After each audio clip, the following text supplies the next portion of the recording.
Well, hello and welcome to the ASAP Industry Leader Live series of interviews. And today I'm delighted to introduce Andrew Stokes, who joined Visit England in 2016 as the England Director.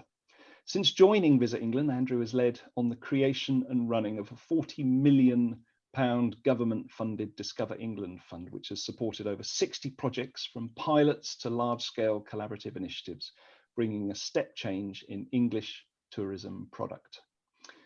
The Discover England Fund is also highlighted the need for an open marketplace to enable SME tourism businesses from across England to gain a wider distribution. This has resulted in the creation of TXGB as a business-to-business platform connecting tourism suppliers to a diverse range of domestic and international distributors. Andrew is responsible for a diverse programme of support for English tourism businesses, including a comprehensive business advice hub and specific initiatives to help business recovery during COVID-19. Having spent 16 years as CEO of Marketing Manchester, Andrew passionately believes in the development of tourism at a local level and continues to close relationships with destination management organisations across England. A major focus of his work is partnership with a broad range of stakeholders on integrated tourism marketing activity and campaigns, which aims to increase delivery of incremental spend into the economy. Andrew, good morning to you. Thank you very much for being with us today.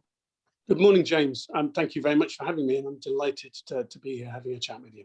Great. So as you know, I am a huge supporter of Visit England, having worked with you guys for a number of years. But for those that don't know, what role does Visit England play in the visitor economy, and what are the priorities that you see for 2021? Right, well, Visit England is part of the National Tourism Agency. So the British Tourist Authority has existed now for over 50 years. In fact, we celebrated our 50th anniversary just pre-pandemic. It's a non-departmental body, which means we're funded by government and by the Department of Digital Culture, Media and Sport, in order to deliver the government's aims and priorities around tourism. We split our activity, I suppose, in two. So Visit Britain markets the nations and regions of Britain overseas and drives growth for international leisure and business tourism. And Visit England's remit is slightly different, but complementary to that, in that we develop world-class products, we support the businesses in the tourism industry in England, and we promote England to deliver additional incremental spend to the economy. Now, of course, our priorities, well, particularly in this coming year, we're focusing on three different areas. So we recognise there's a role we have to play, which is about re-stimulating both domestic and international demand and travel, in order that we can drive immediate visitor spend as quickly as possible. We recognise that the industry has been incredibly hit by the pandemic, and we know that there is a need for us to get back up and running as quickly as possible. The second element is about business support for the English tourism industry, so that SMEs, DMOs, CVBs are ready to welcome back businesses. So when you think this hiatus of a year, it is going to take quite a lot of work for us to get back up to speed and back up and running. And then the third area, which is also very important, which is enshrined within the legislature that created the British Tourist Authority, is that we are the authority on tourism and advise industry and government so that the decisions that they make and the interventions they make can be informed and have the best possible impact. And obviously the work Visit England does around helping and supporting industry is a really important one. How specifically can service departments that are recovering from the pandemic, how can Visit England help our industry? So we've tried to be incredibly agile over the last year. So we've tried to react, of course, to what's going on, but also create interventions that are timely and help at that time. So, for example, one of the things that I would recommend your members do is we recognised the need very early in the pandemic for providing reassurance to customers. We were undertaking customer sentiment surveys, so we've now undertaken 27 of them. So every few weeks through the pandemic, we've been out there interviewing people to find out what they feel about travel and tourism, hospitality. And one of the things that became apparent is that there was almost a fear, a lack of confidence that it would be safe to undertake many of the elements that make up our industry. So we worked with industry partners to create the Where Goods to Go mark, which enabled businesses to actually go through a process of ensuring that they had followed the guidance.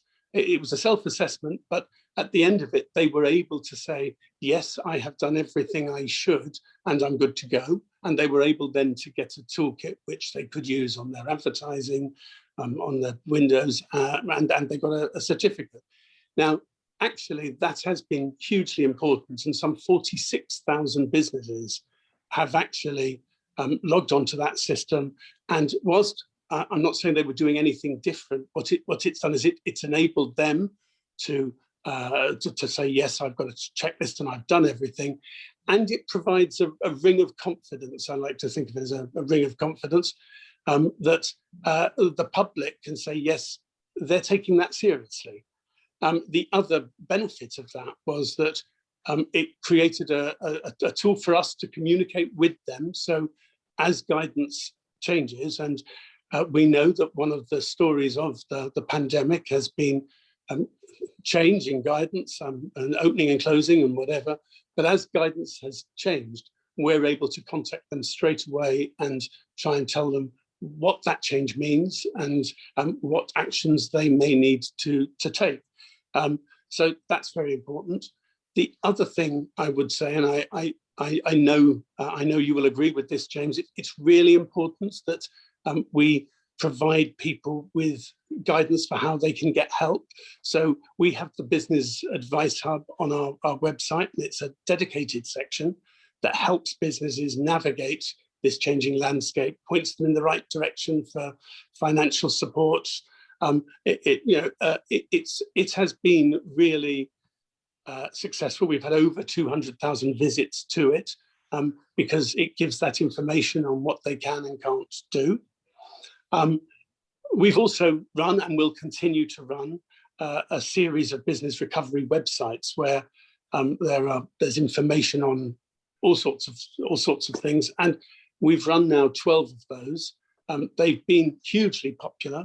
Some of them had over 1,000 registrations, and they are still on our website. So certainly, I would say that if people want to go through and look at the titles and see if there's anything there that they feel it would be helpful, and they cover all sorts of areas, like the legislation, like distribution, how you do digital marketing. So just trying to make sure that the information is there and people can access it. And then thirdly, I'd probably say the other thing is we run marketing campaigns, and through the pandemic, we have created a campaign with the catchline, Escape the Everyday. I mean, it was very much based on the idea that we were all in lockdown. And to begin with, it was a campaign which asked people to think about what they would do when they could escape. But it's moved on to a very integrated campaign with ads on television. We've had cover wraps on the Times. We've partnered with different people. And indeed, we worked on one of my favourite aspects of it. We worked on a programme called Mission Accessible on Channel 4, which nearly 11 million people watched. It was hosted by the comedian Rosie Jones. And that's now up for a BAFTA nomination. And I didn't think I'd ever say that about an element of one of our campaigns. We pivoted that through lockdown. So that campaign turned into Escape the Everyday at Home. But I'm thrilled to be able to tell you that main campaign will restart in April. It will be aligned to the roadmap dates.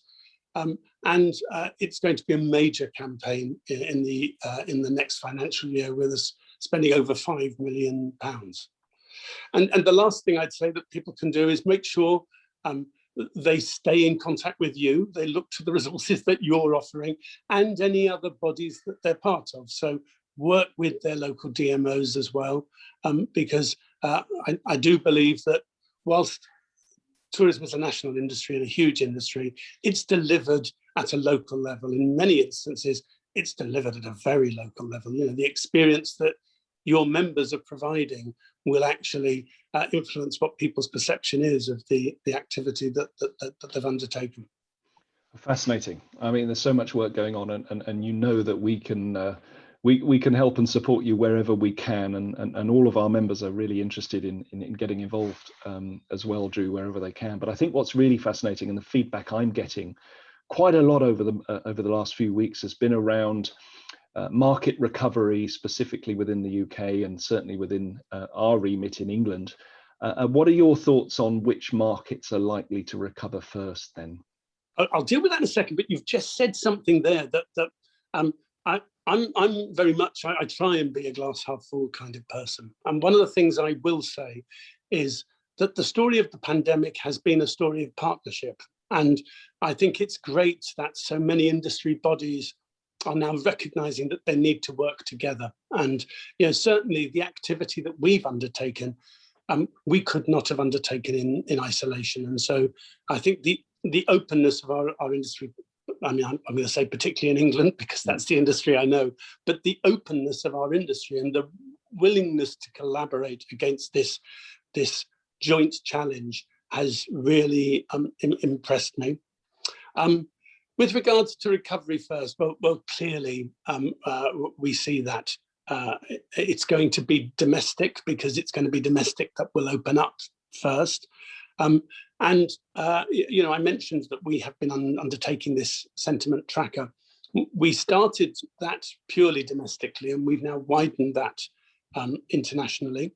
As I said, the way that works is it's a tracking survey which understands people's intent to take short breaks and holidays, with a particular focus on what are the barriers, because what we wanted was an up-to-date feeling about what we needed to do to improve the situation. And so it looks at the likelihood of UK residents to travel, when and where they plan to go, what are the trip details that they're looking at, and what type of reassurance they're seeking. And I can tell you that there's an increasing percentage that believe the pandemic, the worst of the pandemic, is now over. So I think that's just a feeling of positivity, you know, the happiness factor, whatever you want to call it. 16% of UK adults are now planning to take a domestic overnight trip by the end of June. And that's an increase of 2%, which doesn't sound a lot, but it's an increase of 2% on wave 25. So we've just had the wave 26 results, and that's an improvement. And summer trip intent has increased significantly by 10%. So even though it's still only sitting at 37%, that domestic, the intent to take domestic break or summer activity is certainly on the up. Now, if people are interested in statistics and these kind of things, I would certainly suggest they go on the website. All of these sentiment trackers are there, so they can actually look in that environment to see how things are changing. So great, really. I think it's a more positive feeling, and we're seeing that I think it's something like 10% of the adult population are intending to take a domestic break before the end of the year. And I think that's so positive, and I share your optimism about the glass half full. I really do, and I think that somebody referred to me as Mr. Positive quite recently. But I think without I've always found you to be such. Yeah, well, exactly, and I think, you know, what's really important is that we want to get involved as an industry, and we want to support your amazing work. How can our members do that specifically, Drew? Well, I think the first thing to say is I've mentioned that we are relaunching the national campaign. and we're relaunching that from April. Obviously, we won't. You won't see call to action that's very specific until the lockdown has released. But I would urge your members to get involved with that, and they can get involved with that as simply as using the hashtag. We're updating an industry toolkit, so they will be able to go online and request a toolkit, which will give them ideas and things that they can use, or tips as to how best to get involved, and that will be available from April. The other thing I would say is we're just about to release the 11th edition of the Pink Book of Legislation. So that is a phenomenal piece of work, and it is very helpful in ensuring that accommodation businesses can be compliant with regulations. When I say accommodation businesses, the new edition will also actually include attractions. Now, that is available online from that business advice hub that I mentioned, and if people like an old-fashioned hard copy, they can buy one. And believe me, they're thick and they've got a bit of a thwack, so it's a bit of a read. We've also been doing some activity that I think people looking at or participating in may well be helpful. So we've created 10 case studies which show how innovative businesses have reacted. So it's like their recovery stories, and they will be online and available in April as well. And so again, good ideas aren't always new ideas. I think we can learn from each other, and I think we can learn from best practice. And so there's no harm in looking at that. One of our major initiatives is coming up in May. So English Tourism Week, which many of you may have been involved with before. But for me, more than ever, this year is key, because this year we really, if we needed to prove the point, we really need to highlight the importance, the value, and the vast contribution that our sector makes to the UK economy. And that is designed to highlight its tourism businesses to key stakeholders, so government, MPs, ministers, and local stakeholders. Because as we know, one of the challenges we have at a local level is that tourism is not a statutory function. So we need to make sure that we're banging the drum for it whenever we can. Also, our tourism awards will be returning.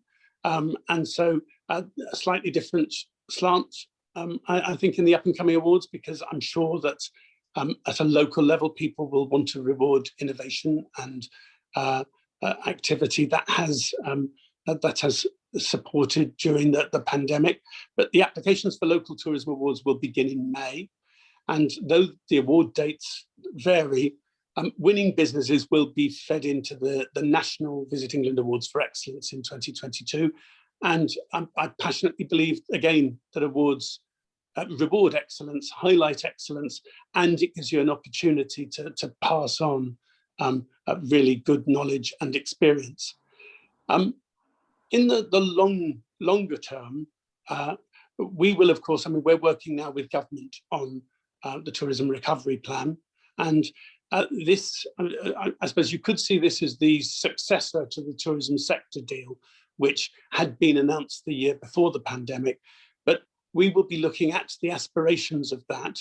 And I'd like to think that they make a lot of sense. So we'll be looking at areas such as accessibility, such as sustainability, because they're the things that businesses can embrace and can give, there's an overused phrase, but it can give them a USP or an element that they're doing really well. And so I think if we could embrace that, and really make our broad offering across the country excellent in those areas, it would say something good about tourism.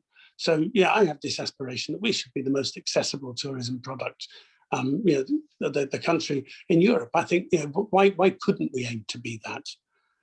So there's quite a lot that we can do, and I know that it's a steep hill we've all got to climb. But I think, and I hope, we all have the energy, and certainly we all have the desire to build back better. I think the enthusiasm and the positivity is definitely there from within our network of members. So I think it's quite a positive time, and we've got a plug coming up as well, because you are going to help us with a webinar in May. We've not yet tied down the date, but that will be coming. Thank you for that, Drew. Thanks for your help and support with that. Really happy to talk to you anytime, and really happy to work with your members. You're doing great things, and I think together we'll continue to do great things. Thank you, James. Fantastic, and thanks so much for your time today. Really appreciate it, and we look forward to continuing the relationship and working our way out of this pandemic, Drew. Absolutely. Cheers.